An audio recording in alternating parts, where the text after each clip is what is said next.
Well, Jake, credit where it's due. We had a finish in a actual WWE main event TV match. It was an easy call. You're trying to set up Sami Zayn to be a credible U.S. title contender and earn a title shot against Solo Sikoa, and he gets a win. I don't know, in real sports how relevant winning in a chaotic situation like that should be for determining if you're in a title shot, but it works in the context of the way WWE tells stories. So we had that, which is nice because I've been critical of WWE for not doing that often enough. But what did you think of Sami's pivot from obsessing, focusing, being determined to become a world champion, and saying, "All right, thank you, Solo. You've made me realize there's something else I need to accomplish. I need to win this U.S. title for the first time." Did that work for you as a way to just pivot Sami to something else in the meantime that he has now told his fans is important to him? Yeah, I think it's at least plausible. I don't know if it's convincing in the sense that, you can sense his passion about this transition into a new program. But I think the likelihood of him capturing a world championship before winning a Royal Rumble or something of that nature was pretty slim.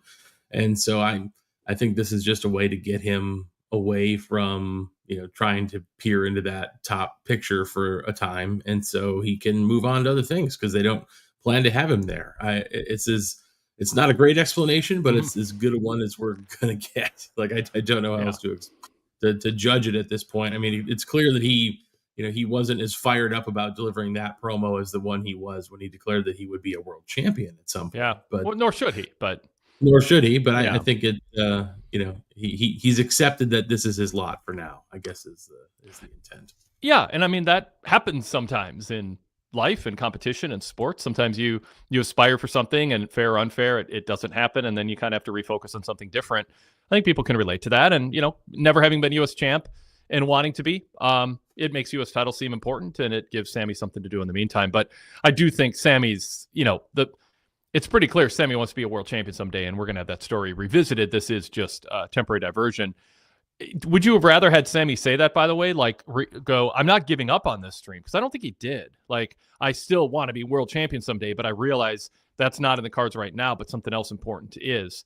I would have liked a little bit more of an underline from Sami, because I think people got invested in him wanting to become a world champion. To not have him sort of it came across, even though I get why they did it, and it wasn't like he doesn't care, but it did come across as a bit of a shrug. Like, I was super worked up about it, and now I just want something else. Yeah, I guess my read on it was that he acknowledged that his obsession was not producing any results, and so he realized that he had other things that he could do, and that was that was a path forward that he could accept. And it sort of came along with a move to SmackDown, which I mean, there wasn't any kind of trade, or it was just essentially a move, more or less. But they don't pay too close attention to that at this point. Anyway. I mean, it wasn't a complete explanation, but I give him points for not just having him just start being on SmackDown with no explanation. Yeah, and I don't think Sami communicated that he was giving up on being a world champion. I think he just acknowledged that forces outside of his control had derailed him, and he was going to have to take care of this before he could move on. So there you go.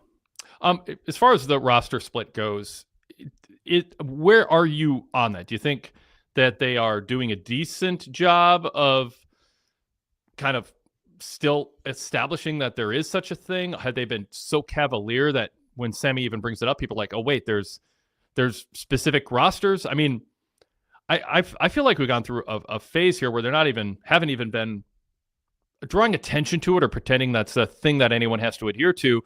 And then suddenly, Solo brings it up and goes, "You don't even belong here, go away." And Sami's like, "Oh, I'm on this brand now."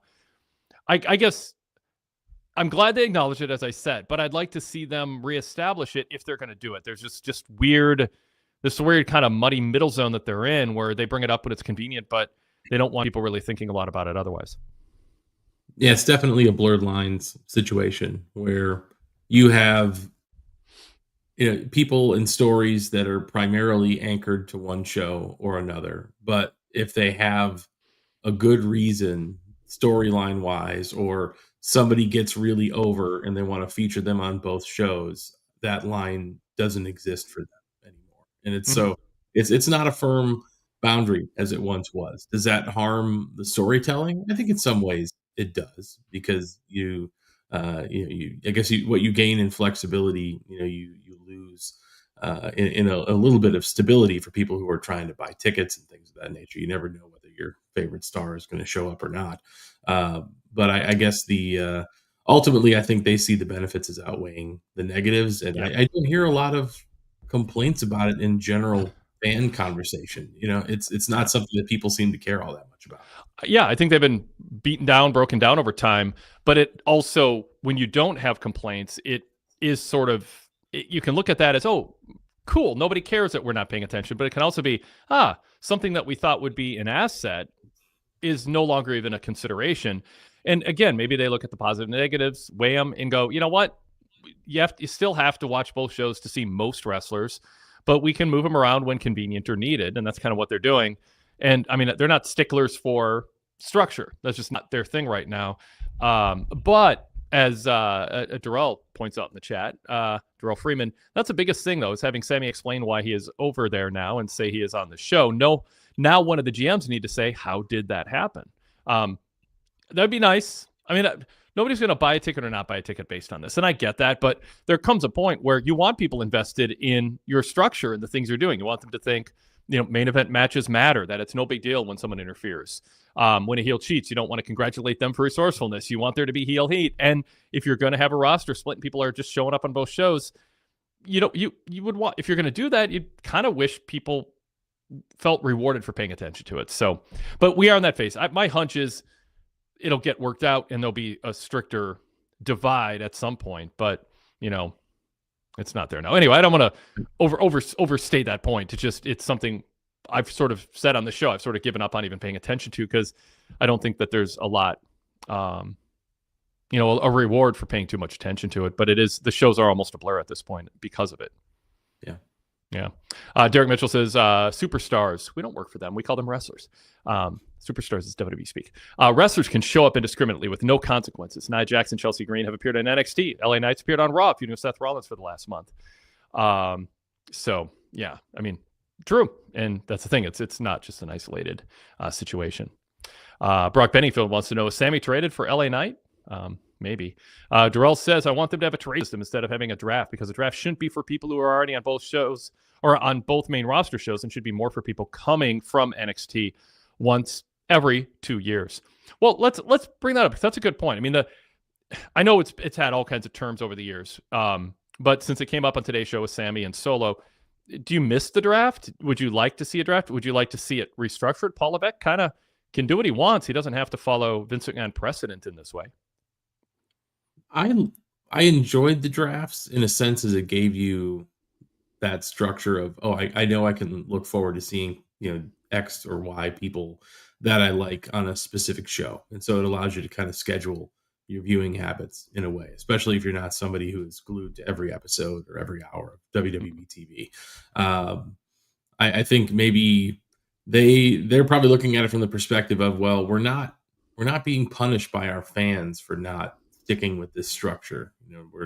Maybe that's what they're looking at. Well, everybody seems to be happy. Our TV partners are happy. Our fans are watching our PLEs in record numbers, and they're buying all these tickets. Like this, whatever we're doing must be working. And I guess those are probably the feedback mechanisms they pay the closest attention to, even if it's not my preference. Like I would like for them to have more structure. I would like for them to have firm brand splits. I think the periods of time where they had a competition between the brands, where it seemed like they each had their own pay-per-view schedule, and you got to see stories start and finish on the same show, and that was good. That was a pleasant period for me, but I know that's not always everybody's preference. Some people do like it more fluid, where they can see a surprise act show up across a brand once or twice a year. Yeah, I think when you blur the lines as much as they have, you lose the delayed gratification of the new matchups and the new lineups. Like, what's exciting about a draft is it's not even close to the same thing, but it it pulls some of the excitement that came from wrestlers jumping from WCW to the WWF, or from one territory to another. The idea of, oh, here's somebody who was somewhere else and they only mixed with those people, and now they're here, and there's a whole different set of wrestlers they're going to interact with, but you have to adhere to it.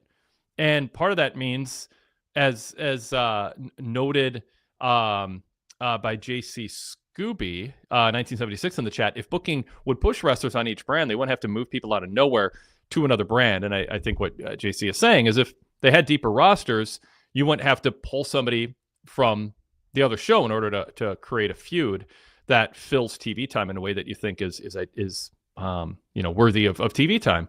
So if you have a roster split and you adhere to it and you draw attention to it, there's that delayed gratification that I can't get something I want, which is one wrestler from Raw against a wrestler from SmackDown. And if you hold out and you really build that fence between the two brands, and it's a rare exception and you make a big deal out of it, and it is some sort of trade, that does create excitement for the draft, which, by the way, is a time that increases interest in WWE. It's fun to go, oh, I want this guy to go over here because we haven't seen those two wrestle since this guy got over, or this guy got called up from NXT. And I think it's exciting for people. And I think there's a payoff later if they have a structure that keeps wrestlers apart for 1 or 2 or 3 years. And then all of a sudden it does kind of have that excitement of the territory days or the Monday Night Wars where somebody new is showing up and you have new matchups.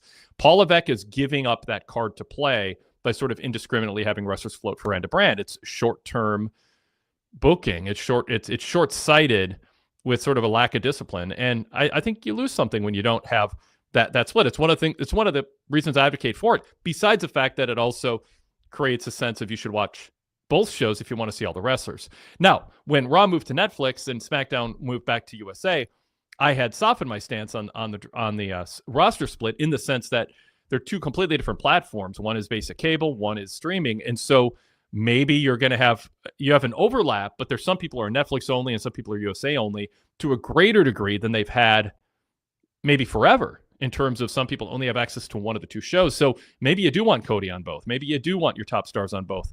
But they haven't gone that far. So now we're in this kind of muddy middle where you don't really gain anything, because you're still missing Cody for the most part if you don't have one of the shows available to you, but you're also missing other key stars, but you don't have that delayed gratification or those future dream matches that are being delayed until they happen to be ending up on the same brand after being 1, 2, 3 years apart. Yeah, I wish they would be consistent, whatever they're choosing to do. If you're going to keep the walls up, then keep the walls up. And if an injury forces you to move people across brands, then have a structure in place to do that that's at least consistent within the stories you're telling on television. Mm-hmm. And if you're going to dissolve the walls between the brands, then you've got way too many championships. You have to reduce them, and you have to have stories that are really featuring your top stars that flow between both shows. And they kind of have this weird gray area now where they have the bones of a structure to enforce a brand split, but they really don't. And it just leads to a lot of inconsistency. And it's not my preference for how I would have them do this if I had any input on how it was going to happen. Yeah. Yep. Sadler version 3 says the draft was cool at first, but over time became repetitive. Now they should just do a trade deadline to shake things up for fresh rosters. You can do that. You still get less out of it because there's not that. You can build up the trade deadline as a thing. There's a trade window period. But I think you want to build it up, like make it a big deal and say, we are in a 3-week trade deadline. We're in a twice a year, once every 2 years, but annually kind of set a time to do it that makes strategic sense and say, we are in a 3-week period where the GMs can trade talent. And I think they're set up well because of Aldis and Adam Pearce to do that. And build anticipation, and then you can have people online speculating and on social media and Reddit and on shows like this, people go, oh, they should trade these two wrestlers, or that guy should go there. That'll be a fresh matchup. Anything you can do to stir conversation that isn't a hot shot angle or a needless heel turn, or some goofy celebrity hot shot thing, but things you can do within the structure of your kind of sports-like presentation, I think you should take advantage of, and they're missing out on that now. JC Scooby says, abolish the WWE draft. Scott TPA says, preferably, I hate brand splits, drafts, and multiple world titles, but if they're going to do it, be consistent. And that's kind of where they are. They're in that kind of middle zone of they have it, but they're not doing it in a way that they get much of any benefit from it. which is, to me, kind of the worst scenario and the laziest scenario, because it just shows they're just doing things out of convenience week to week instead of having the discipline to go, what's the strategy here? Now let's execute it. Even if sometimes it hurts a little because there's something we think would make a show better, but we're not going to do it. We're going to look on our own roster to try to elevate somebody to make this match or this feud nearly as good without having to have someone leap over the wall. Darrell adds, the draft, the old way the way they used to do it made it hard to have someone who has value in the show, like having a person who seems like a lifer on a show. And when a newcomer beat them, it meant something. Puss Boots Cat says it was fun when John Cena and Batista never appeared on opposite shows, and you spent a year wanting to see Cena and Christian go face to face. Not so much now. That's my point. I don't think people are sitting here thinking about matches they can't get because wrestlers are on the different show. So you'd lose that anticipation. It's just people just think, oh, they just aren't booking it, as opposed to we can't have it. Derek Mitchell says the initial few drafts were cool, but it became repetitive. And Brock Bennyfield says Jake summed it up perfectly. Pick a lane, WWE. Derek Mitchell notes they had a trade window last year. Nothing happened during that time. I think only Damian Priest moved over. So there we are. All right. Well, let's pause and introduce ourselves in the show, and we'll get on to other topics. This is the Wade Keller Pro Wrestling Post Show for Friday, August 15th, 2025, and I'm Wade Keller, host of the show, editor, publisher, and founder of the Pro Wrestling Torch weekly newsletter and the website PWTorch.com, and the host of various podcasts. By the way, here is one of the recent newsletters.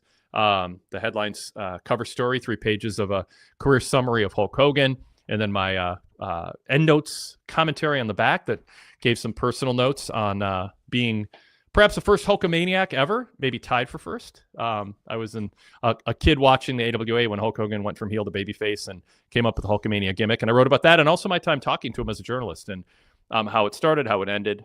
So a little bit more of a kind of first-person personal story on Hogan. That is available for our VIP members and newsletter subscribers. You can get details on VIP membership at pwtorch.com/govip. pwtorch.com/govip has exclusive columns from Greg Park, Sean Radican, Alan Cunahan, Alan Forel, and also my exclusive cover stories and notes, our roundtable reviews and scores of pay-per-views, and other content of interest that is part of a full VIP membership. Again, full details on VIP membership at pwtorch.com/govip. Archives of podcasts going back more than 20 years, hundreds of retro radio shows from the 1990s available on demand, an ad-free version of our website, and commercial break-free versions of all of our free shows, such as this one. So if you're listening to us on the podcast side of things and you skip ads, just like a lot of streaming services, you pay a little bit per month. You get a lot of exclusive content, but you also have the commercials go away. And then a whole array of VIP exclusive podcasts that I host and others host that just are natively not with ads because they're VIP only. So a lot of benefits. We hope you'll consider supporting us and upping your level of content that you get from us. But we are here to talk SmackDown tonight. And you can participate. One way is email us, wadekellerpodcast@gmail.com, wadekellerpodcast@gmail.com. You can also, if you're a VIP member or Patreon supporter, find a link to be a caller tonight. You can have your camera on or off or just be an audio caller like our Blog Talk days. And you can also participate in the chat, which we've already thrown some chat comments up on the screen and read them. You can continue to do that. And if you have not watched us live as we record the show, and live stream it on YouTube, you can find us after Raw, Dynamite, and SmackDown. Those are the shows I host. Just search PWTorch or Wade Keller on YouTube, and it'll show up. Please subscribe, by the way, to our YouTube channel. Like the show, comment below, and subscribe to our channel. We appreciate you doing that. The other voice, and if you're watching us on YouTube, face you see, is Jake Barnett from ProWrestling.net. Jake, welcome back to the show. Good to have you, and always fun talking wrestling with you. Yeah, thanks for having me, Wade. Absolutely. We'll talk more about the website you're part of and more in just a little bit. But we will instead now shift back to a conversation about tonight's episode. Big picture, Jake, was this a good episode of SmackDown, a weak episode of SmackDown, mid-range, maintenance, newsworthy? Like, kind of how do you frame this this episode? It lacked a little bit of star power, in a way. I would put it middle of the road. And if I'm going to give it an A to F scale, it would be firmly in the C category, just sort of average. There wasn't anything about it that stuck out to me that's like, oh, this is clearly a show they put a lot of effort into. It just felt run of the mill. So I would put it Yeah. in mediocre territory. It's post SummerSlam. They're not up against Monday Night Football yet. It's not, I wouldn't call it a maintenance show. I mean, I think they did follow up on the Drew McIntyre Cody Rhodes angle last week, and I thought that was one of the strengths is they took this angle that is Cody shifting away from John Cena. He's a world champion, and now Drew's going after him. And they made that seem like a huge deal. Joe Tessitore solemnly saying, we don't have an update on Cody after last week. And then Drew gloating. And so I thought that was one of the high points of the show in terms of, if you're going to do that angle last week, make it count. And they made it feel like it counted. I do think what we missed out on in this whole Cena-Cody SummerSlam fallout, and it's Cena's fault from last week and now tonight, is there was no celebration that Cody got the title back.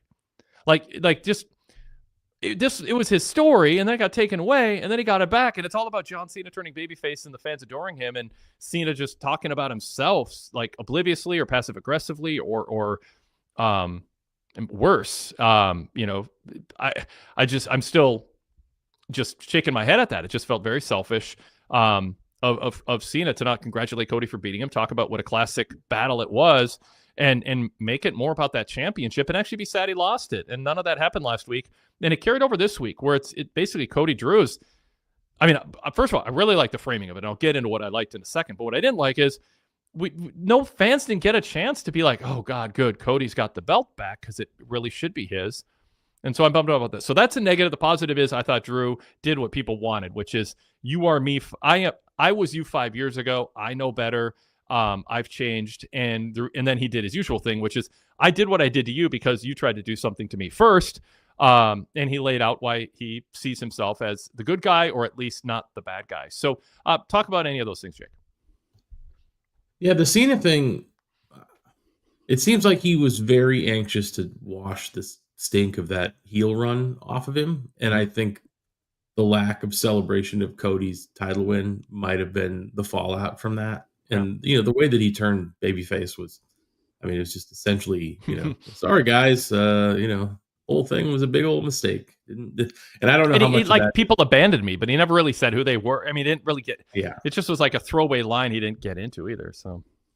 Yeah, and that that goes back to the they did the big controversial heel turn, and then they essentially made a promise that this was going to be some sort of takeover, right? It implied the involvement of The Rock and I guess Travis Scott to a lesser degree, and that never materialized again. And poor Cena's out there flailing in the wind with not a whole lot to talk about or say. He was convinced to join the dark side, but then the dark side abandoned him immediately. And I think that ended up producing some fairly mediocre television and PLE content for the better part of the summer. And so I would be anxious to move away from that myself. I don't know how much of that babyface turn promo that Cena delivered, talking about how he got convinced to do something that he wouldn't have otherwise done, made a whole lot of sense. But he's very quickly moving on from it, and I think Cody has been a victim of it. It doesn't really feel like he accomplished anything when he defeated John Cena and won the championship, and they were very anxious to broom him away to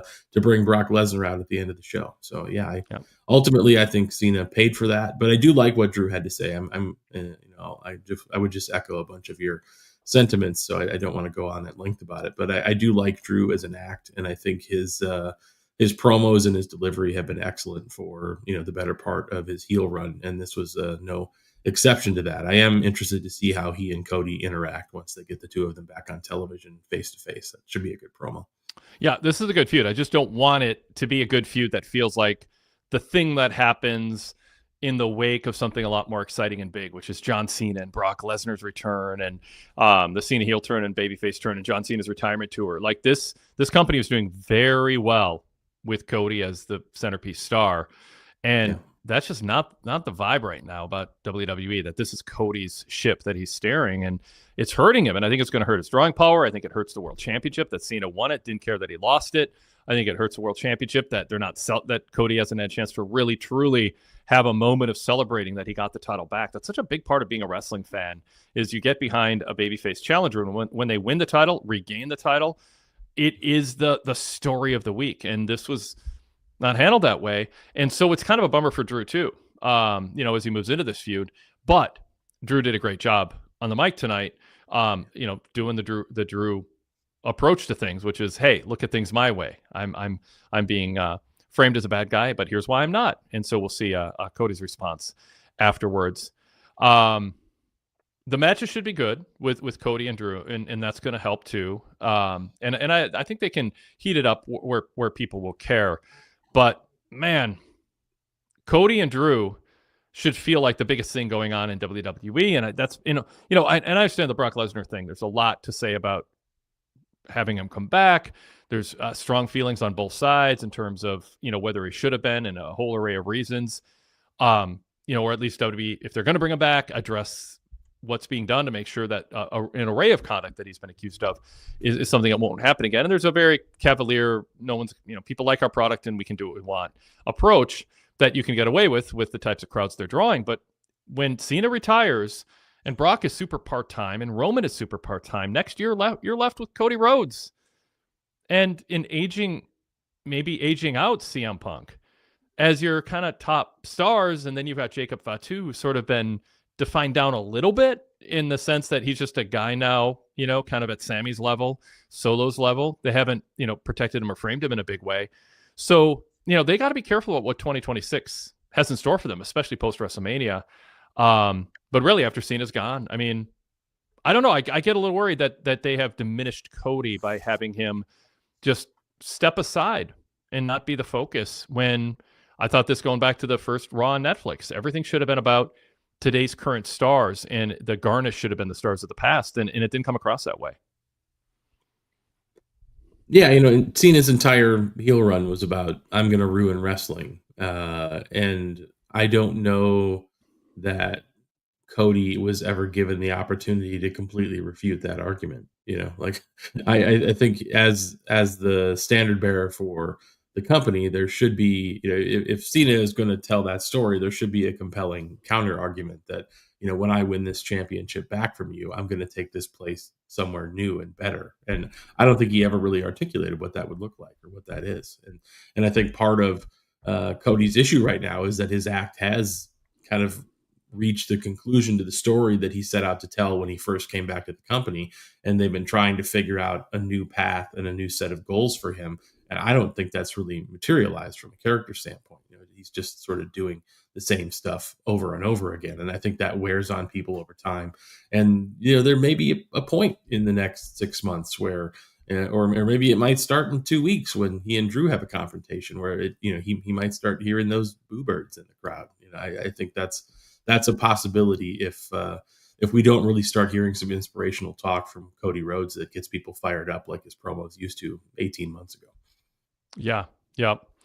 Some chat comments coming in about Cody. Actually, what I said about what happens with Cena's gone and Lesnar's only part-time. Goodfella 1422 says Obafemi, Jordan Grace, Javon Evans are coming. So yeah, I mean, they have some reinforcements, but it doesn't mean as much if they're wrestling people who have been portrayed as secondary, kind of page 2 stories instead of page 1 stories.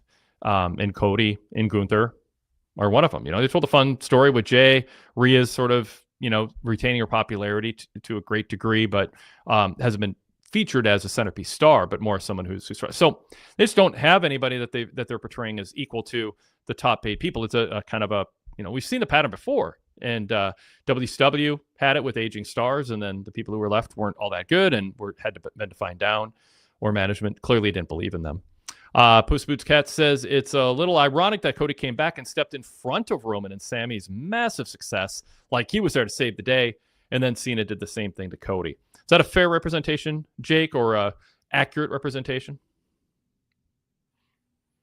I think he participated in Cody and Roman's success to a degree. I mean, that he was cast as the main character essentially for a period of time, and obviously Roman had built up a lot of goodwill with his performances, since, I guess, coming back immediately after the pandemic and starting the Bloodline, and how that built consistently over a period of 3 or 4 years to become, really some of the best wrestling storytelling that we've seen in recent memory. So, but I think Cody being grafted onto that story actually worked pretty well. And I don't really think Roman and Sami suffered as a result of it, in any large degree. I mean, obviously, Sami never had the opportunity to become a world champion, which I understand people are still, pretty bitter about. They wanted Sami to be the guy to beat Roman Reigns, or at least there was a population of folks that wanted that. But he may still get that opportunity to be a world champion. I would put him near the top of my list to be in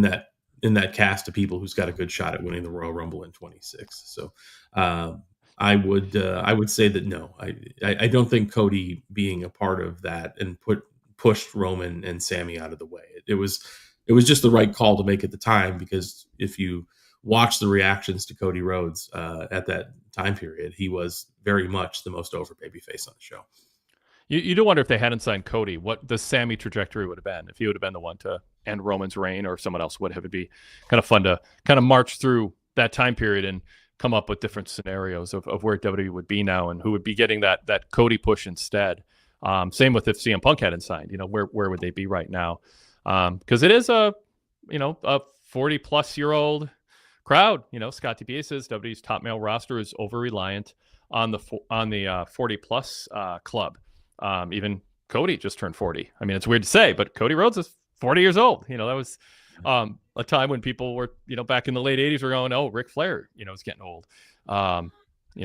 Cody's fresher because he hasn't been on top as long, and that makes a difference. But it is a 40 and over club right now in terms of who is being treated as the biggest deal. And I don't know. Anyway, a point made. Derek Mitchell, though, goes, Tonight Show felt like Drew McIntyre was the top star and the rest were mid-carders. To me, that is a key with Drew McIntyre. And by the way, Drew's 40 years old too. So he's not like an exception to that rule. He and Cody are almost identical in age, and Roman too. What stands in the way of Drew McIntyre becoming world champion, if anything, and I don't know that he's going to beat Cody, because I don't know if you want Cody winning and losing, but they might. It depends on the lay of the land next year and what they want to do with Cody going into WrestleMania. But can Drew be more than a main event utility guy? Can he be what Gunther was for a while? A centerpiece top heel, or perhaps a top babyface again someday? Yeah, I think it could work either as a babyface or a heel. I prefer Drew as a heel. I think he works best with the promos like the one he delivered tonight, where he's talking obviously from a heel perspective, but he's giving you plausible information that you as a fan can kind of buy into. Very much a devil's advocate sort of promo style. And I think it works for him. And I'm hard pressed to think of performers, from just like an all-rounder type of perspective who have it like Drew does, both in the ring and on the microphone. He's very consistent in both areas. So if you're looking at, a guy who's kind of in that, tier 1.5, right below the very top of WWE at this point, who could, kind of pierce through and become one of their top guys, I think he'd be a very good candidate for that. I mean, it's really hard to argue against Drew McIntyre in any capacity. He's just been solid for the last couple of years, pretty much consistently, from start to finish. Hard to point at a bad Drew McIntyre pay-per-view match. It's hard to point at a bad Drew McIntyre promo. He knows who he is, and he delivers on that pretty well. Brock Benningfield in the chat said Drew is Cody's rebound. And Derek Mitchell says, what I like about Drew's feuds is he makes them so personal and intense. I anticipate this will help Cody having an incredible challenger going after the title. Yes. And Darrell says having Cody gone for weeks and letting Drew keep cutting these promos and going hard at Cody and telling a story could help change how they see this and how people come at Cody. Yep. Darrell also says the question is really, is Sami more popular when he's chasing the title than when he has a title? And are you seeing? And you're trying to see about him feeding him guys and stories. I don't know how Sami would do as a babyface world champion centerpiece. I mean, I think WWE might think, but that doesn't mean he can't win a title and hold it for a month or two or a couple days or a week and have at least that on his record if they want to have that moment. But it doesn't mean you have to stick with it long term. Let's see. Darrell says after the video they played for Cena tonight, it seemed like they had him cut a promo that way so he can clip it up for the video they played tonight and in the future. Yeah, I talked about that last week. I don't want to dwell on it again this week, but so much of WWE booking feels like it's aimed at what can fit in a social media clip that'll go viral. And it's fine, but I think that should happen organically as a result of really good, solid booking, not, it shouldn't be the tail wagging the dog. Like, it just, you don't want social media moments to be what changes how you book or how you present what you're booking. Just they'll surface, they'll be there, but the fundamentals of good solid booking and logical sports like presentation should take precedence, right, Jake? Yeah, no, I mean, I think it's obvious sometimes when they're writing promos for people to be cut up and used on TikTok or whatever social media app they think they're getting the most attention on these days, YouTube as well. I think it's whenever you're writing people in a way that makes them sound like they're not quite human beings, like where they're just like robots delivering sound bites and you can't connect with them as well because it doesn't flow like a conversation would typically flow. I think that's a mistake because their video editors are very talented people, and you could have people go out there and cut competent promos and cut it up for social media, and it would sound just as good. I don't buy into the idea that, like you said, that the tail should wag the dog and the promo should be designed for social media, because I don't think that's required to get the reaction they want or need. You're on mute. The artistry of the presentation shouldn't be, how will this look on a phone? It should be, does this make sense? Does this feel natural and immersive? And then, like you say, Jake, the editing. There's enough things you can splice together to create a really good clip. Let's pause and note. Well, first I want to plug my 3-part series, nearly 3 hours, with Guy Evans, the author of the definitive book on the WCW Nitro years. We kind of referred to the 90s in a couple ways tonight on the post show. I interviewed Guy Evans, the author of the Nitro book, and also Beyond Nitro, which just came out this year, and I highly recommend his books. And we talked for close to 3 hours, focused almost exclusively on Hulk Hogan. The goal was to continue my series of shows on Hulk Hogan. I think I've done 12 or 13 now episodes of the Wade Keller Hotline for VIP members on Hulk Hogan with special guests, special format. I did a media critique with the New York Times and Washington Post said about Hogan and what they included, what they didn't include that they should have, the tone they took, what they left out, why they might have left some things out.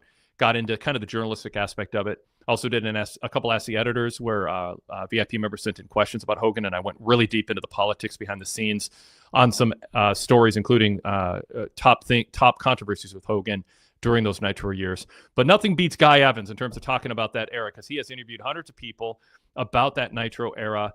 And I reread his book on Sunday. I interviewed him for 3 hours. I had a conversation with him for 3 hours on Monday. A little under 3 hours. I don't want to exaggerate like wrestling promoters do.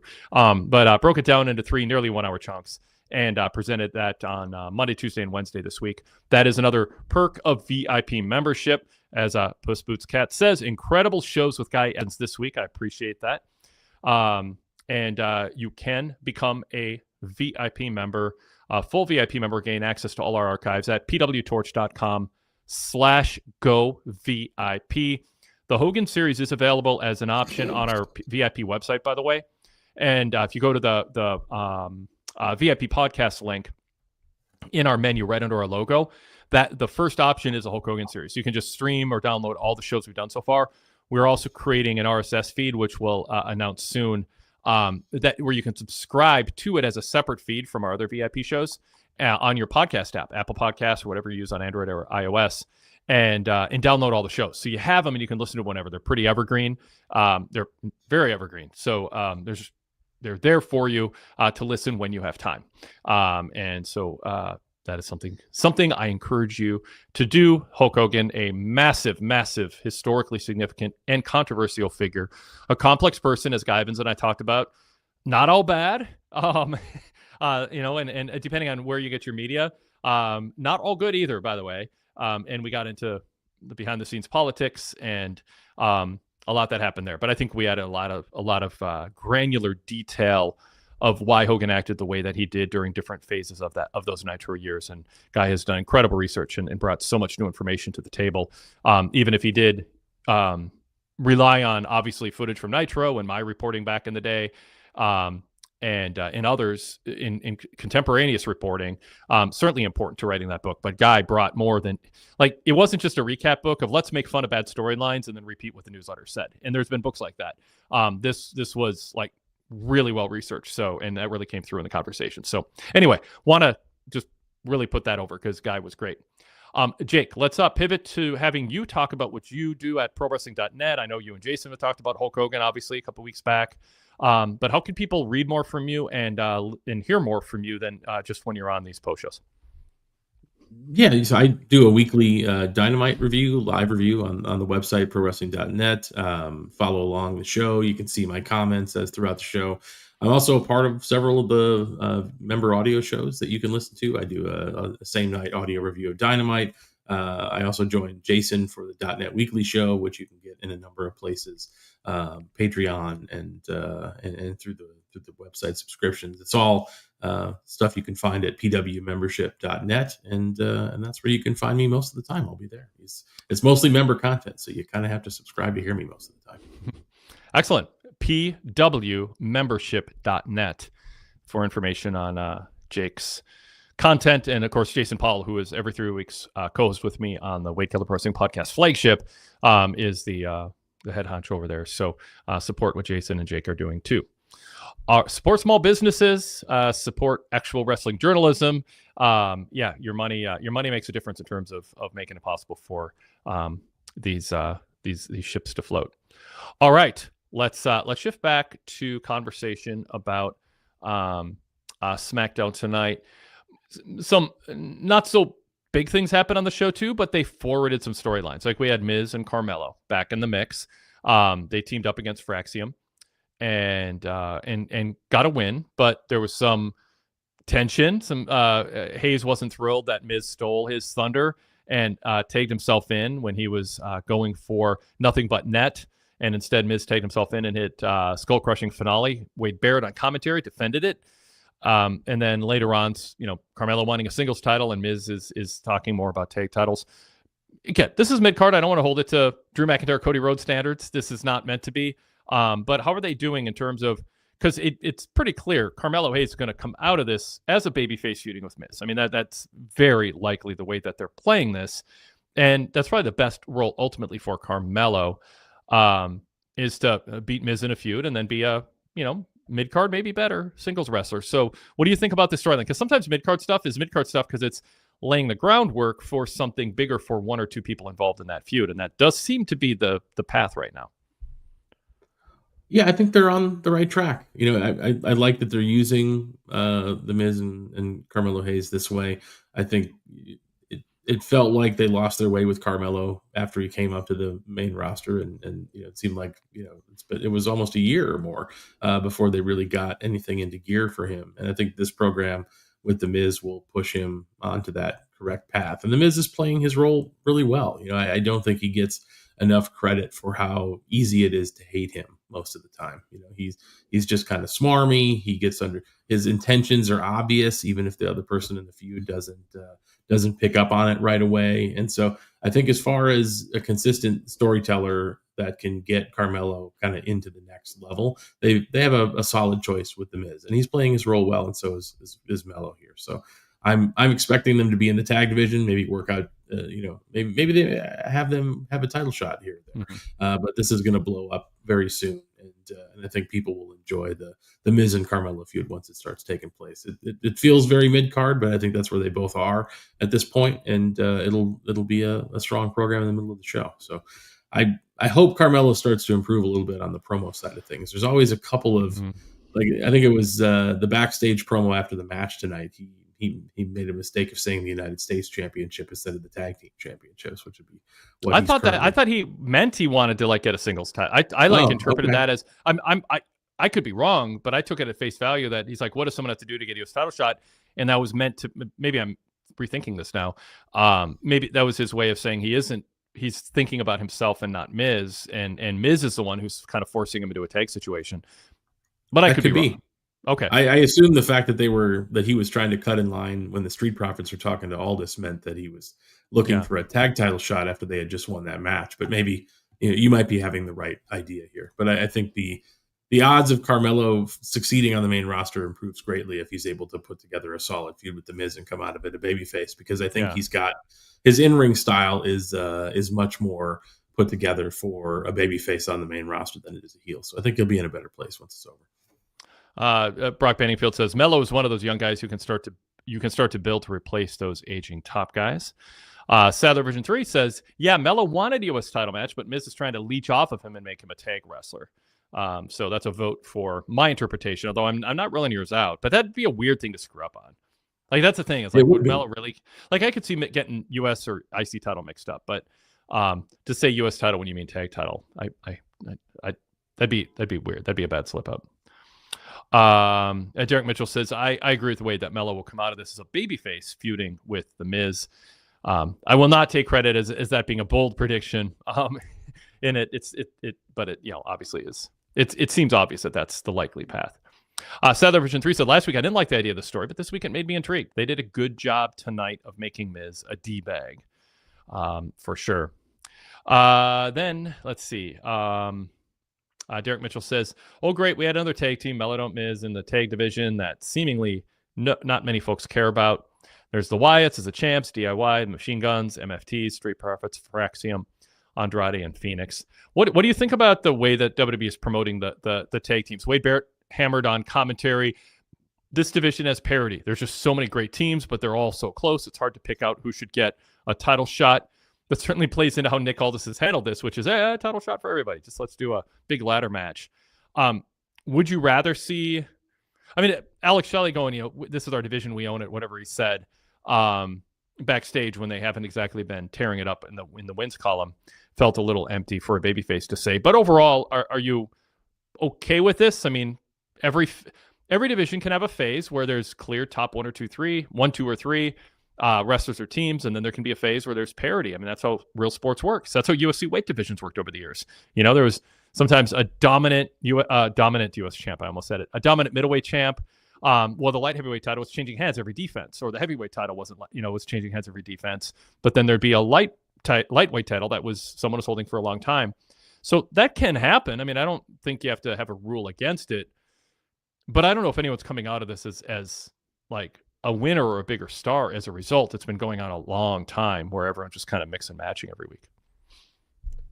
I think there's just too many teams. I think they could get away with having, 4 or 5 teams that are at parity and feuding with each other on television. But I think it becomes difficult to make anybody seem important when there's constantly, individual tag teams forming where it's just 2 singles wrestlers that get smashed together and they give them a clever name, and then they're suddenly beating established teams in the division.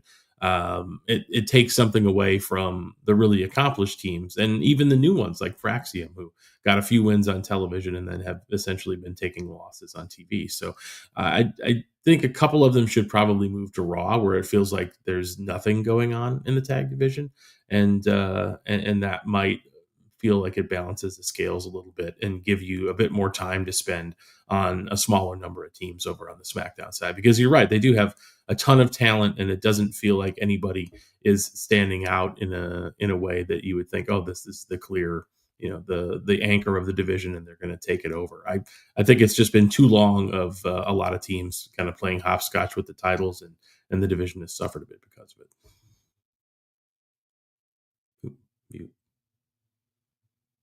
What do the teams do too? I mean, there's not a lot of time to work with. Ford and Dawkins are just going through the motions, doing their cartoonish shtick.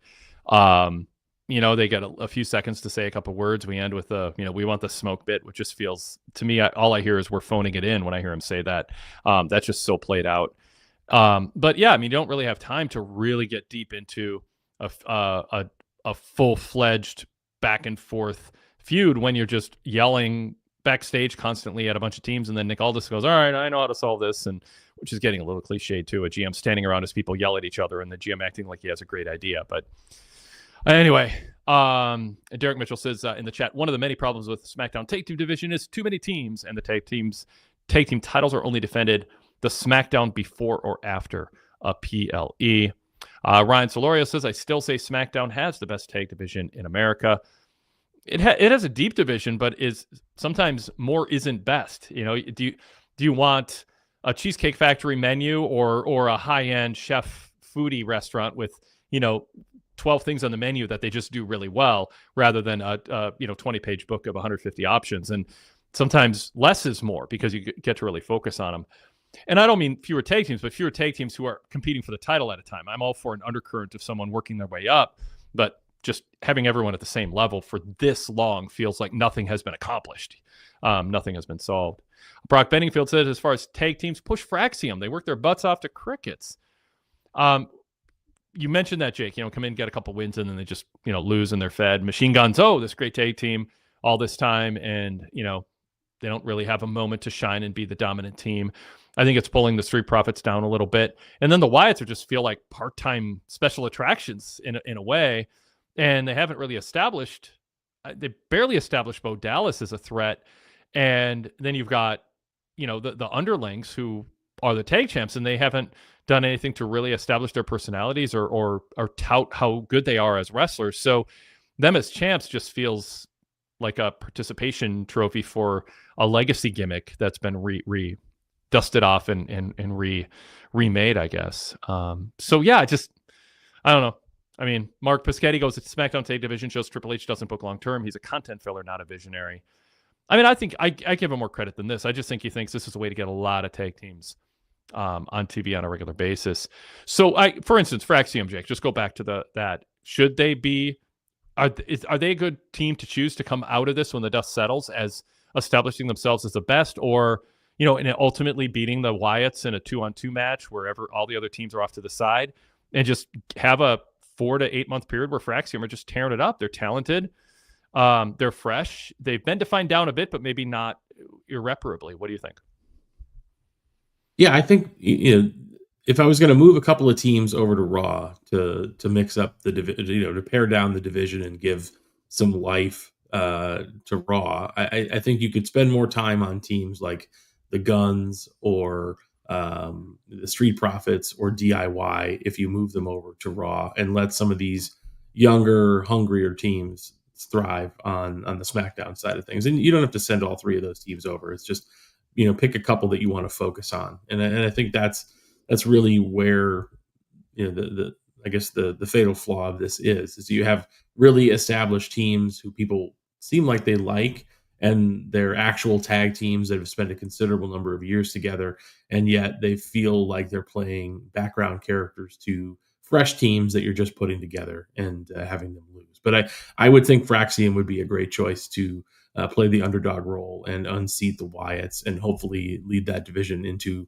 a better spot, because you're absolutely right. The Wyatts are just surviving on the visual appeal of a gimmick that has been, I mean, it was ill-defined, and now I don't even know what it is anymore, other than they're just a bunch of spooky people. They don't spend much time developing those characters, and I'm not terribly invested in it anyway to start with. They never really won me over to begin with, and now it feels like they're putting even less effort in than when they first debuted on the show. Yeah, I agree. I mean, and they had a 3-hour format for a while to do it, and now they're down to 2 hours, which makes it have to be even more efficient and focused. Sadler version 3 in the chat goes, they haven't explained who Fraxiom are. I mean, it'd be nice to have more of an idea of who these teams are. How are we supposed to identify with them? What they're just exciting, and you have Joe Tessitore talking about how exciting they are, and that's about it. Derek Mitchell says, I don't know why Fraxiom are, as a smaller team, remind me of Paul London and Brian Kendrick, one of the most underrated teams of the mid-2000s. I mean, there's something, I get that. I mean, they're athletically super exciting, but yeah, I mean, it would be nobody knows anything if all you do is watch SmackDown about Nathan Frazier, and Axiom is just generic interchangeable mask guy who's really exciting and good, but there's not a sense of what makes him different than others. So yeah, I mean, I don't think it'd be that difficult. Am I understating how much they've developed their personas, Jake? No, but I think it's directly correlated with the fact that they get 14 seconds of television time in backstage promos when they're not out in the ring having a match. And I think that's the division is loaded, but it's loaded to the point where they try to feature all of them on TV at the same time. The wrestling formula is not difficult. Make me believe in somebody and send them after somebody else, and you can do good things with storytelling like that. But we're really not seeing that in the tag division. It's a very shotgun approach, and I don't think anybody is standing out in the way that you would want them to. Yeah, I mean, what you described is the term I've used for many years now, which is pro wrestling largely is all about journeys. You want fans getting behind, and Cody was the epitome of it, but Sami Zayn was another example. The Bloodline and Roman Reigns, another example, on and on. Wrestlers go on journeys and fans follow them, and there should be progress on the journey, not just walking in a circle. Mark Biscotti said each of these teams should be on a journey. None are. We just hear them bicker backstage. So, yes. All right. We also had tonight more with Alexa Bliss and Chelsea Green's crew. Charlotte and Alexa's corner, Piper Niven wrestling Alexa Bliss one-on-one. Bliss won this one in 8 minutes, and then brawl afterwards. The heels stood tall after Charlotte got tossed around ringside. What'd you think of the segment? Anything stand out as far as Bliss and Charlotte? We were spared a talking segment with them talking about the F word friendship this week. Maybe good to give it a rest and not force it. Your thoughts on what they did this week and the state of that dynamic? I think it's fine. Not every week has to be in a character expose, and we've seen a couple of promos from them before and after SummerSlam. They seem very keen on having them on both shows. I don't know if the merch sales are doing really well or something, but wouldn't surprise me if it was. I think they're both coming across as likable here, which is not something I've often said about Charlotte Flair. She was very robotic for a long time, and this is the most human I think she's appeared on WWE TV in ages, and so I give them credit for that. I'm also quite a fan of Chelsea Green and the Secret Service. I think they improved just about every program and segment that they're in. They do a lot of little things right. I think Piper Niven is rock solid in the ring. I mean, I know she's not somebody that they're likely going to make a women's world champion at some point, but I could definitely see her being used in an elevated singles role at some point in the future if they play their cards right, because she can do just about anything out there. And Alba Fire obviously is somebody you could put in that same category, but Chelsea should be some kind of champion at some point in the near future, because she's just too good for them to continue to deny that. They gave her a very short U.S. title run, but she's destined for greater things. What'd you think of Nia Jax returning and being part of the Jade Cargill Tiffany Stratton segment? And comment on, Tiffany and Jade. My thought was more baby faces bickering in a way that makes neither of them seem all that mature or likable. And then Nia Jax shows up and she seems like the more level-headed adult in the room, even if there's some snark going on there. Your thoughts? Yeah, I wonder if the Bianca, I think she's got like a hand injury or a finger injury that's keeping her away from TV. Maybe it's going on longer than they expected, and I think the division may be suffering a bit because of that. I didn't think the conclusion of the SummerSlam match made a lot of sense given the story that they were telling, and so this kind of feels like an extended title run for Tiffany that maybe wasn't initially intended to happen.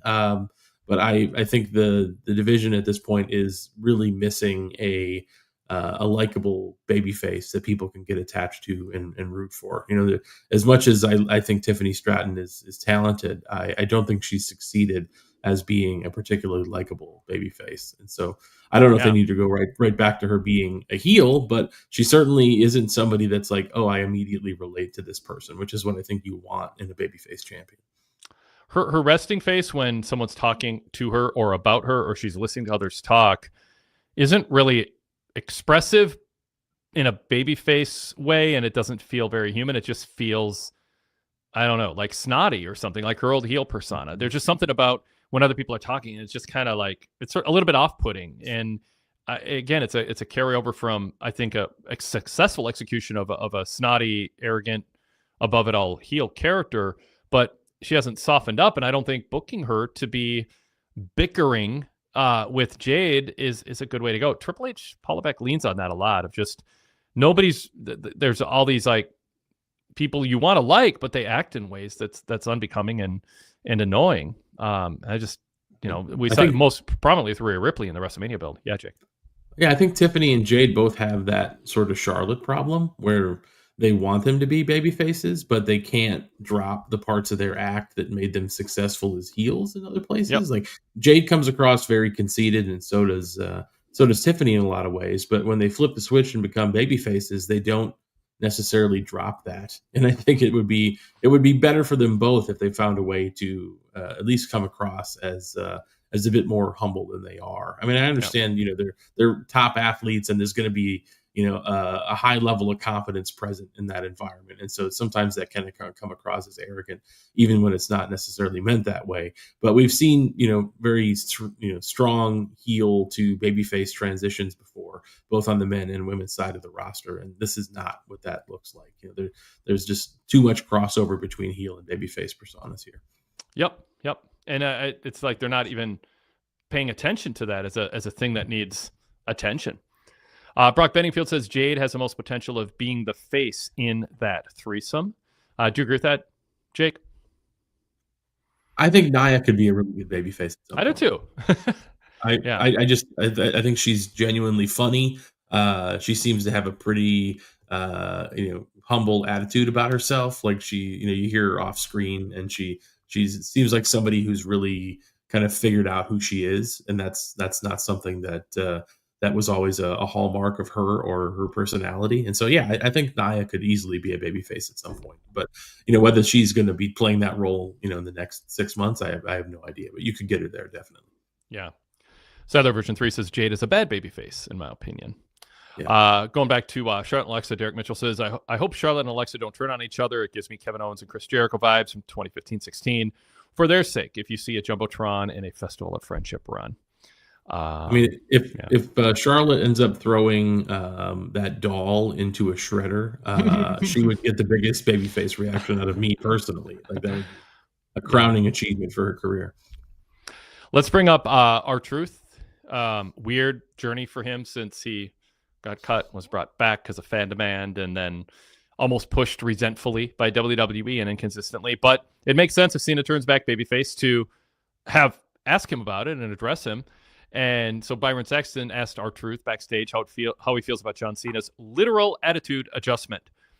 And Truth expressed excited approval of Cena returning. Then Aleister Black shows up and says with friends like Damian Priest, who needs enemies, and they got in each other's face, setting up a match or a confrontation, I think a match next week. So, I mean, what do you think of the R-Truth journey that he's been on? It's a bit confusing, switching between personalities. I don't think they're trying to convey that he's got some sort of like multiple personality disorder or something. It just seems like he's switching on and off, how serious he is depending on who he's talking to. And so I guess it depends on how well they pull it off in a major feud. If Ron Killings is a more successful and more convincing in the ring than an R-Truth match, then I think it could work out well. But I don't know. I would prefer more consistency. If he's going to be Ron Killings, then let him be Ron Killings. But if he has this special childlike admiration for John Cena that forces him to act a certain way around him, then I guess you can make an exception for that. But it shouldn't be the norm. And so I hope they let him just embrace what they had intended when he came back as Killings in the first place. Yeah. Yep. I like I said, it feels like a push of resentment. Like, they didn't want to bring him back and the fans did it. So, we'll do it. And then Truth wants to be Ron Killings for whatever reason to market himself or have a new character. And then everyone realized people like R-Truth, they're not going to be super into a whole new version of Ron Killings at his age at this stage. And so they eased back in. And now, we're getting, as you said, this is just kind of, it's not multiple personality intentionally, but it's jarring because there's nothing, he's not, you don't look to him now for this kind of like chuckle where he's in on the joke, so you don't feel guilty laughing at him playing ditzy, but that's gone now, there's something missing from it. Derek Mitchell says, I was afraid Ron Killings was a short-lived gimmick and the fun-loving R-Truth would return, but now he has this Bruce Banner Hulk personality. Let's see. All right, so we touched on aspects of the main event, but I want to go back to it for a second. How was Solo Sikoa doing? Because I was watching this tonight, and I'm thinking, as Solo's coming out for the main event with, 20 minutes, give or take, to go in the show, and I'm like, they're building SmackDown around Solo right now. Like, this is a nationally televised Friday night USA Network show, and he's a big part of it as a faction leader. Does it feel like a B-level faction? Does he seem like a worthy sequel or spinoff to, it's the old sitcom thing. The Roper split. The dated reference. The Roper split off from Three's Company, and the Jefferson split off from All in the Family. And some work and some don't. That was a big thing in the 70s. There'd be characters on a show. I think Maude was a spinoff of something or other. Somebody's Rhoda was a spinoff of Mary Tyler Moore. Like all in the 70s was a big thing. All these spinoffs. Some work, some don't. Some turned out to be really big, and others didn't. Where is and heck, Friends sort of had a spinoff with Joey sort of playing a Joey character. I mean, in the 90s, it's not like it's exclusive to the 70s, but that was a big thing then. Is Solo the spinoff of the Bloodline working, or does it feel like it maybe should be canceled, or at least it shouldn't be main eventing and occupying Sami and Jacob Fatu, wrestlers who maybe could be doing more? I mean, I like Solo more now than I did 6 months ago. I think his personality has opened up a little bit, and there's a little bit of humor there. There's not this sense that he's constantly taking himself way too seriously. I think he's found a better landing spot for him as a talent. That said, it very much comes across as like diet Bloodline to me, where it's hard to buy into it at the same level of prestige. I don't know that I would build a show around this faction. I think they can be meaningful contributors to a variety show of sorts, but I don't think I would place Solo at the top of the heap and have him featured in multiple TV segments every week. I just don't think the performances have been that strong, and I don't think the cast of characters they have around him have been strong enough to justify that. I think they're trying, but I don't know that it would be my choice, just given what I've seen thus far. Now, that could change if his performances dramatically improve, but it's just not. It's not in the same league or the same caliber, and I don't think the same minds are powering the storyline anymore. It doesn't seem like as many heavy hitters are involved in producing this, and so the content just isn't quite as sharp as it could be. Yeah, the gravitas is not there that Roman Reigns and Paul Heyman especially applied. So some thoughts in the chat on this. Brock Penningfield said, "I'm loving Solo's acting. I don't care. Solo has loosened up. Like there is he is an more interesting character. I mean, for so long in the Bloodline, he was just the quiet guy, and you just every little facial expression, if his eye looked this way or his nose twitched, you're like, ooh, there's a news story there. Solo has an opinion, and it'll manifest. Now he's, they can't have him do that if he's going to be the main guy leading a faction, so that he had to loosen up. And he does look like he's having fun, but ultimately, I'm with you. I don't think it's a top level faction. Ryan Solorio in the chat goes, anything seems B-level with a Bloodline spinoff, but I like Solo. Durrell says Solo's a spinoff that feels like they have finally found their lane. I think performance-wise they have, but I think, and it really U.S. title level, even if it headlines a SmackDown, it doesn't mean that it is truly going to main event a PLE. They're not pushing him at that level. So it's fine that, you have Sami in a meaningful match, meaningful in the sense that he pinned Solo, so it sets up a U.S. title match. Derek Mitchell says Solo Sikoa's MFT is like the Nexus spinoff group, the Core. Do you agree? That hurts. Yes, yes. I don't think it's quite that much of a downgrade, but it's certainly not. It's not Solo, and it's not the Bloodline. I mean, what are you going to say? Like it doesn't have the level of perfectionism that you saw in place with some of those Bloodline stories. Yeah. Southern Version 3 says, I like Solo. It's the other guys that are meh. What do you think about, Tongaloa had a good performance tonight in the ring. Someone mentioned that in the chat. JC Mateo is who he is. It's Jeff Cobb, doing some power moves, suplexes and such. Solo, solid workman-like. Tala Tonga, they had an option to use him and they didn't. I think it sends a weird message. There's this giant and he's so important. And that's like, any three of you four can wrestle, and he just decides to stand at ringside. I mean, I get why they think that's the right thing to do, but if you're Solo, I think you want your top team in a match, and they didn't. I don't know. I think it just makes it seem like, well, he's not as good of a worker, or we're going to save him to not sell and try to protect him. But I don't know. It's kind of weird if you have a choice to not go with Tala if you're Solo and you're choosing. Yeah, I guess I haven't seen Tala in a long form match since New Japan. Like I've we heard reports that he had improved pretty dramatically down at the Performance Center, and so maybe there's less of a reason for concern. But it seems like they're more comfortable using him in, he does a spot occasionally here, shows off a little power there. They don't seem to want to give an opportunity to expose him in a way that would change your perception of him as an act if he goes out there and stakes up the place in the ring, in the main event of a SmackDown. So I'm not sure if that's the primary concern or if they're just saving him for something a bit more intense at some point. But certainly that would be my first read if I was going to take a guess at it. Yeah. Sadler version 3 in the chat goes, Cobb Mateo's lack of height really stands out in WWE. I did not expect that. Derek Mitchell says Solo's MFT is like early Randy Orton legacy with Cody Rhodes, Manu, and Jimmy Snuka Jr. There's a throwback. Yeah. All right. Jacob Fatu. That was the last thing I wanted to talk about in this main event scenario, because Jimmy Uso's just kind of blending into the order. He is what he is, and that's fine. We talked about Sami a lot. We just talked about Solo and his crew. Jacob Fatu, is he seeming less special than he ought to have, given how red hot he was? Or based on what we've seen, is this, he kind of does belong in a U.S. title level feud? They can heat him up someday, but he's not really the guy who, for a while, it looked like, go with him as your lead babyface instead of Roman, or go with him instead of Cody. Like, he was like red hot for, 7 weeks, or, whatever. Just the fresh face, the new red hot mega over talent.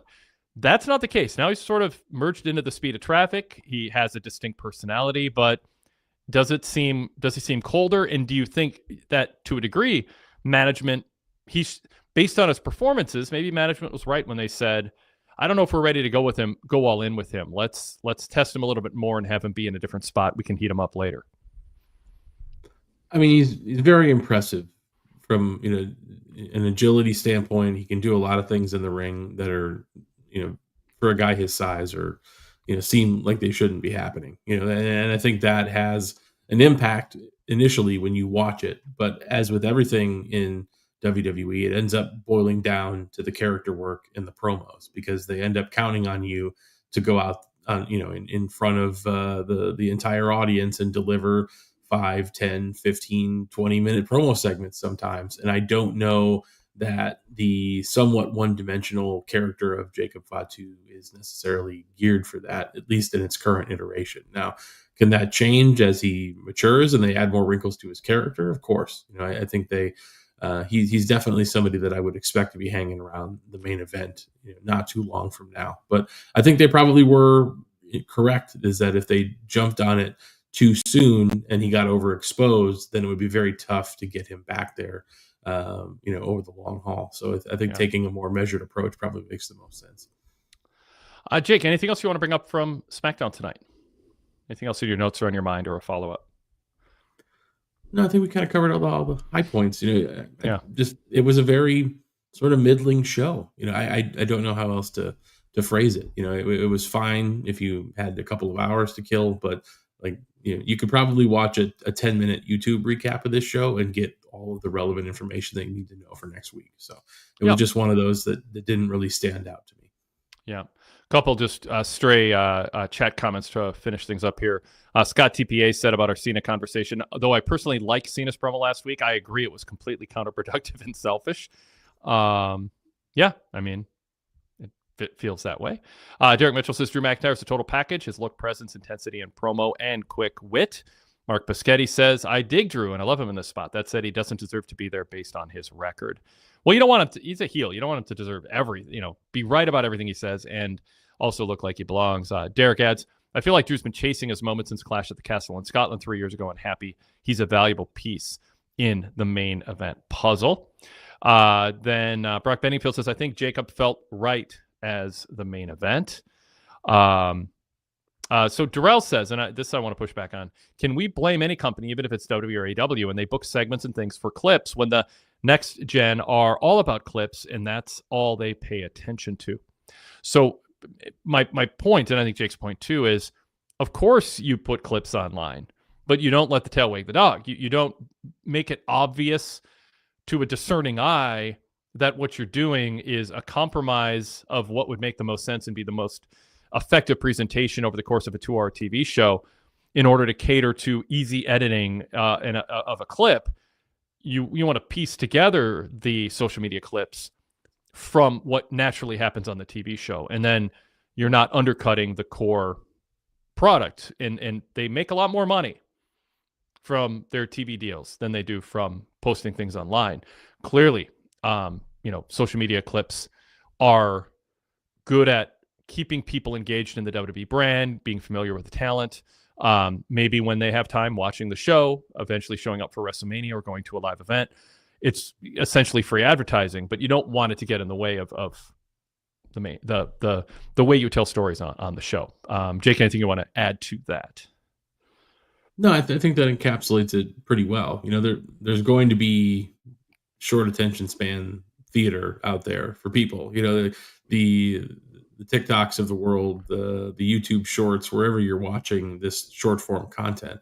But I don't think you need to produce the content in like you said, a format that fits onto the phone or any of those things. I think wrestling and promos should be primarily for the people that are paying tickets to see you, and the TV audience that's watching the show live. And if you're organizing your content in a way that breaks their immersion so you can edit it easier for social media, I just think that's a mistake.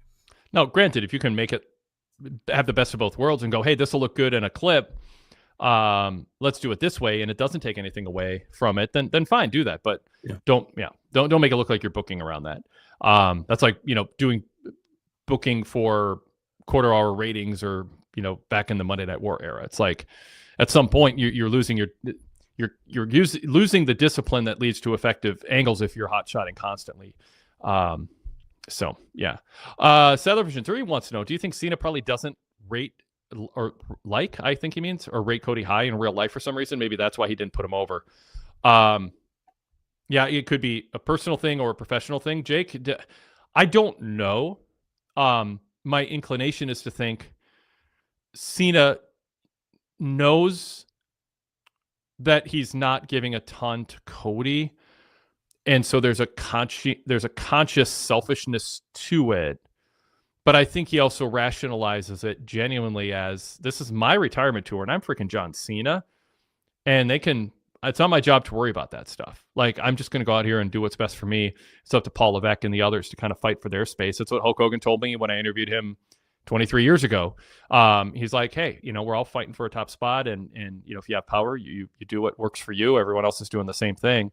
I think Cena kind of has that mentality a bit. What's your psychoanalysis of Cena? Like, low IQ, execution, oblivious to its negative effect, or nah, he knows what he's doing. He might play dumb, but for whatever reason, it does feel, it could be indicative of selfishness, or yeah, Cody didn't pay me the right respect, or people keep telling me how great Cody is. I don't see it. I don't think he's that good. I got to focus on me. Like, what's your speculation? What's your guess on that?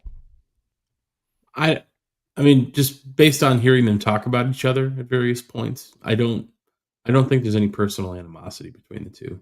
And I don't think you would have had that moment after the pinfall where they embraced each other and Cody was practically in tears. I'm more cynical.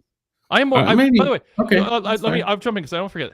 I think when Cody talks about Cena positively, it's like when Paul Levesque has to say positive things about The Rock. I think there's, again, and this is not reporting. I'm really just trying to read the tea leaves.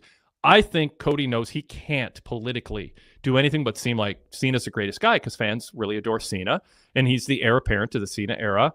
So I'm cynical in the sense that I don't know for sure, but I kind of lean towards, I bet Cody has some mixed feelings, and he's a really smart guy, and he knows Cena could be doing more to put him over, and he's not, but he can't show that because people be all over it. I mean, we'd be all over it. We'd be talking about it. So I think he's savvy in that way.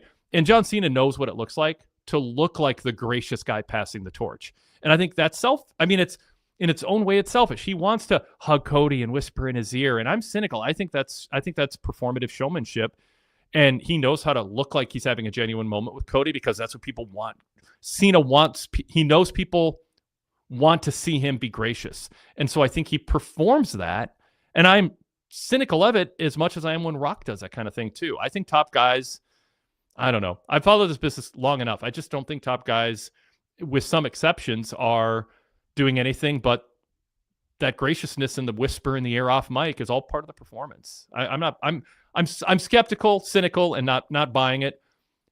that I don't take it at face value. I don't rule out what you're saying, Jake, but I don't take it at face value, and I lean against it a little. I don't know either. I've never heard either of them say anything that would be like, oh, there's obviously some personal animosity there. I think there's more reason for me to believe that Cena would be more angry with the company than he would be with Cody personally, in the sense that they basically torpedoed 5 months of his return tour on this useless heel turn that went nowhere, and now he's got a dozen dates left or whatever he's got going, and he feels like he has to capture everything that he can in that limited time left to call this year-long retirement tour a success, because it hasn't been filled with great matches. I mean, SummerSlam was an exception to that. I think they managed to pull off something that I did not expect from Cody and Cena at SummerSlam.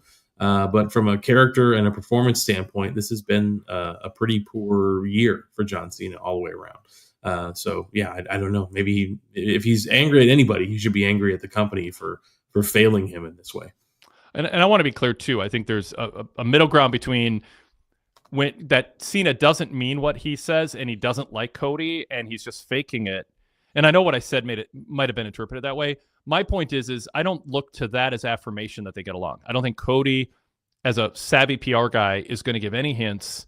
He's going to be smart enough to not give hints that he resents Cena a little bit for being selfish. He's not going to show that. If privately he's texting people about that or people are in his ear about it, he will not show that. He's not CM Punk in that way. He's not going to be that person. And when Cena's whispering Cody's ear, I don't mean it's phony and therefore Cena doesn't like Cody or there's animosity. I just mean I look at that as neutral. That is not evidence of appreciation and respect and admiration for Cody. I just look at that as something he'd do no matter how he feels. He knows that makes him look good as the gracious guy having a little private word afterwards. I don't see that as evidence of animosity. I just don't see it as evidence that there is a great relationship between the two and Cena as this gracious person. I see it as it's just there no matter what. That Cena knows that's what you're supposed to do in that spot, no matter how you feel about the person you're doing it with. That's my point. So I just want to be clear. I'm not saying I think Cena has any animosity towards Cody. My default is he's mostly just being selfish and self-centered and cavalier about, frankly, doing the right thing for the state of the company. And you could imagine Cena just going, like you said, Jake, I'm not going to do the best. Even Cody's rich. He's fine. But I'm not going to sit here and be gracious and give up rub to people. I'm going to go out there and talk about myself. I'm going to be in business for myself. And you're right. I don't think Cena's sitting here going, I want to leave WWE in a better place. Ultimately, I think what Cena should do should serve the fans. And I think the best story for the fans is for Cena to make losing the title seem important and talk about what a great match it was, underline and reinforce that. Just like when you buy clothes at a nice clothes at Macy's and they already got your money, but they tell you made really good selection with these items. Like, I don't know if you ever had that happen, but like the sales teams at some of these, stores, they want to reaffirm that you should feel good about your purchase. And Cena should make people feel like that title reign meant something and Cody has a title and it was a hard fought battle and good for him. And I'm sad I lost the belt. That is best for fans because that title ultimately is what means the most. And Cena was cavalier about it. So however Cena feels about self-promotion or how he feels about Cody or how he feels about not wanting to help WWE as a corporation, I think the better story for the fans would have been him being sad he lost the title that he made seem so important and also put Cody over and talk about how good the match was. And instead he talked about the Montreal Screwjob, which was so weird. I don't care where you are. That is not the top story before you get to Brock Lesnar. These are two very weird dudes, honestly. Yes. Like, yeah. I don't, it's hard to know. They both seem kind of mercurial to me, where it's like, I don't know, one moment to the next if you can really predict what they're going to say or do. And so whether they have personal beef with each other, I honestly couldn't tell you. But they're very careful about their public statements, no matter who they're talking about. So I guess it's hard to read the tea leaves in that regard because they are so guarded and careful. But I'm whatever you think about either of them. Cena's promo was selfish, and it probably wasn't in the best natured thing to do in terms of putting over the title and the company and the direction that they're going. I am curious to see how Cody responds to it when he gets a chance to talk about it on, whether he lets something slip on his podcast or whether he talks about it in a promo on television. I think that will say a lot about the state of their relationship, one way or the other. Yeah, and Cody's good at what he does. I mean, I think Cody's going to be just fine, but he'd be better if he did that. Sadler version 3, listening to us talk just now, goes, I asked that not because he didn't put Cena over. He rarely mentioned him in the lead up to WrestleMania, which is something Wade also mentioned consistently. Yes.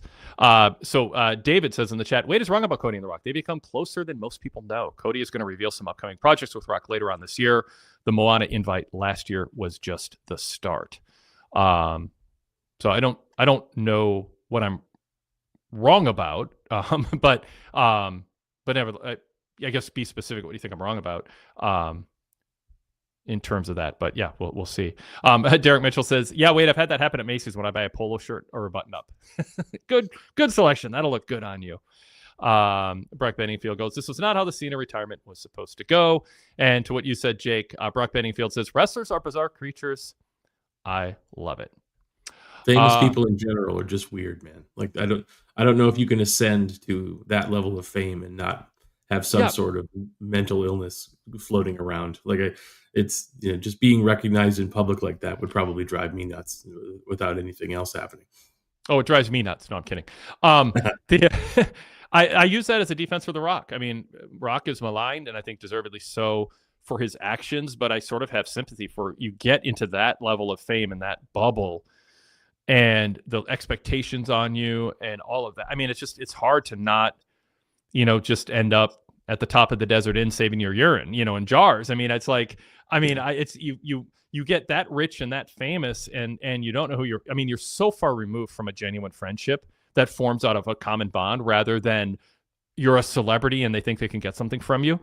It's a lonely island, And so, I have sympathy for The Rock, but it doesn't mean I won't criticize him when I think he's counterproductive and meddling in a way that's disruptive and screwing things up that are good storylines because he's not paying close attention or he's thinking about himself. And same thing with Cena. I mean, I'll be critical of the end result, but I'm sympathetic, like you say, to how could you not end up weird and making, decisions that feel a little bit out of touch.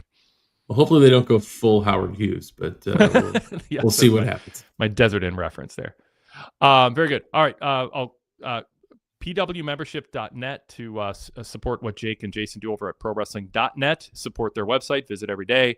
Live TV coverage from them and live pay-per-view coverage along with news stories and all that good stuff. Check out pwtorch.com. Also, my website. We've got not only live TV and PLE coverage and breaking news, ratings with some good perspective that I add in terms of comparing it to 1, 2, 3 years ago and doing 10-week averages just in kind of a concise way, but giving you some idea of what the numbers mean each week. Also, 5, 10, 20, and 30 years ago flashbacks is kind of fun, I think, because I have fun rereading them and formatting them for the website. My 30 years ago Raw reports. We talk about weird people. Like Vince McMahon was weird back then in a way that was different than, weird now. So it's kind of fun to look back at what I was writing about the 1995 Raws. So those get posted on the site in the flashback section. We have polls up. So vote in those. Let your voice be heard. That's pwtorch.com. Most of all, to support us, you can become a VIP member. We have a Patreon platform. You can get a 7-day free trial through Patreon or Spotify. Just search PWTorch VIP. That's PWTorch VIP if you want to become a VIP member on the audio side of things for 7 days, or get details on full VIP membership at pwtorch.com/govip. Now, I am already in the mode of I've signed the check, grabbing my stuff off the table, ready to end the show. But Jason D from Australia just chimed in and wants to join us. Let's see what Jason has to say. But Jason, I want to keep this short because I have almost mentally checked out. I got in that wind down phase. But you've got something to say. So let me bring you on and give us your best stuff. How's it going, Jason? I'm going good, Wade and Jake. I'm picking up on the hint. I just wanted to call to say you had a great show, and I'll call up next week. No. I would not have done. Well, it was kind of fun to give you more than a hint, but you called with a purpose. So I'm warning you and the listeners ahead of time. I don't want to do like a 20-minute conversation. Sometimes we do, but I want to hear why you called, genuinely. Nah, but it's probably gonna end up being a 20-minute conversation, and it's all right for me because right now it's 11:30 in the morning my time. I've got all the energy in the world. You guys are winding up. Wait, All right. Let me do you a favor and say to be continued. All right, fair enough. Must not be too urgent or dated then. Jason, Oh give no, us it's urgent. It's urgent, but I'll let it go. Wow. Do you the favor. I feel like there's heat here, Jason. There's no heat. It's urgent, but people, you're not going to tell us. Well, there's some people that think I call up and all I do is disagree with you, which is completely wrong. But no, I'll let it go. It's all good, guys. Yeah. All right, very good. All right. We tried. Take Thanks, Jason. We'll talk to you next time. All right, Jake, you're off the hook. We're off the hook. We're done. Thank you, everybody. Got a cliffhanger for the next one, even. Yeah, exactly. Well, it's urgent, but it'll wait till next week. So, sorry. Anyway, Brock Benningfield said Jason's keeping the party going, but no, he just popped his head in and said, "I'll see you next week." All right. Thanks for the kind words. Derek Mitchell says, "Thanks, Wade and Jake. Great conversation to recap of SmackDown. In my opinion, the most well-oiled post shows with great chat members and knowledgeable fans." Thank you. Appreciate the compliment. All right. Thanks, everybody. And we'll talk to you all next time.